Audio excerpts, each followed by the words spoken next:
What's up, everybody? It's MrmoviesXkicks, and this is the review of The Invisible Man, coming up right after this.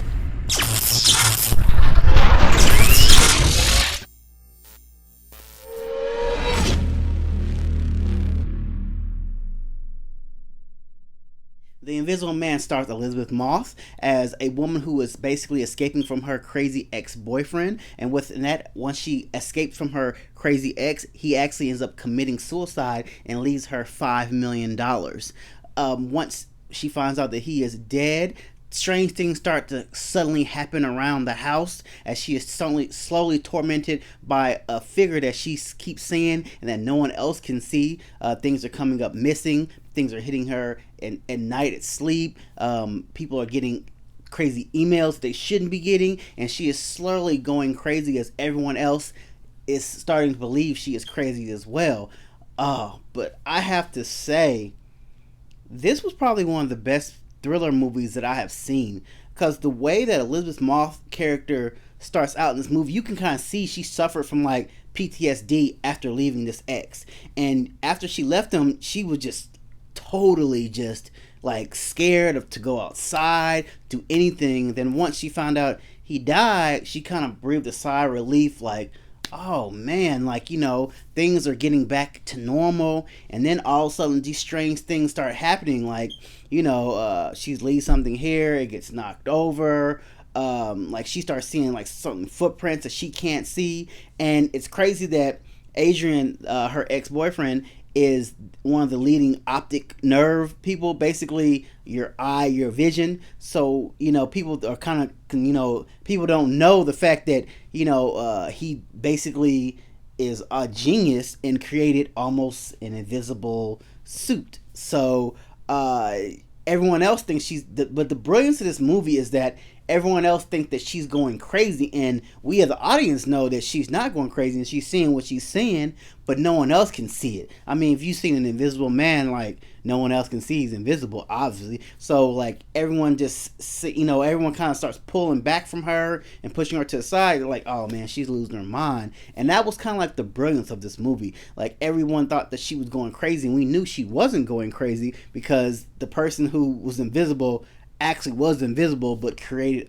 basically a suit that made him invisible. And it was just like a great thriller of a movie, like and it comes from a director that did Upgrade. So Upgrade is actually a dope movie as well. If you guys have not seen Upgrade, that was kind of like one of those kind of cult classic, very underrated movie. So I'm becoming a big fan of this director and their spin on things. But Elizabeth Moss, I gotta take my hat off to her. Like, she really played this role as like as the kind of like a battered woman getting out of an abusive relationship. Like, you kind of really felt her pain through this entire movie. Like, even after, like I said before, she found out her ex had died, she was just like scared of anything. Like anything moved, she would just like this dude like really mentally messed her up, and you can kind of see within her character. And even as she was starting to get things slowly back together, the way that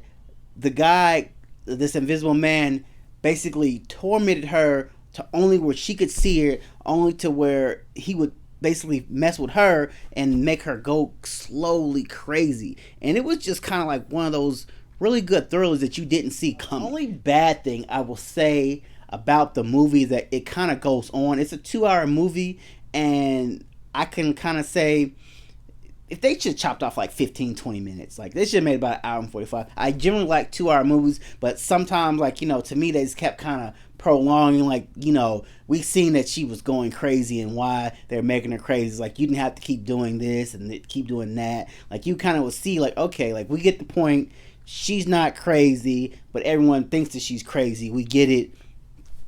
Like, cut, like, let's get to the action part, or let's get to the end. So but that's the only like part I will say that was bad about the movie, was it was just a little too long, like 15-20 minutes. But besides that, like, I thought this movie was great. I thought the ending was just like, I saw the ending coming. I'm not gonna spoil it for you, but I was like, yeah, I saw it coming that way. So, but Anyway, guys, drop me some comments. Let me know what you guys thought about this movie. If you saw it yet, if you did see it, tell me what you think. Did you love it? I think it's probably on the list of probably one of the best thrillers of the year, slash thrillers I've seen in a very long time. It has you on the edge of your seats, like you didn't know what was going to happen next and how this person was going to keep tormenting her. So I kind of love that aspect of this movie. So like I said, drop me some comments, guys. Let me know what you guys thought about this movie. And as always, Mr. Movie X Kicks is out. I'll holler at you guys.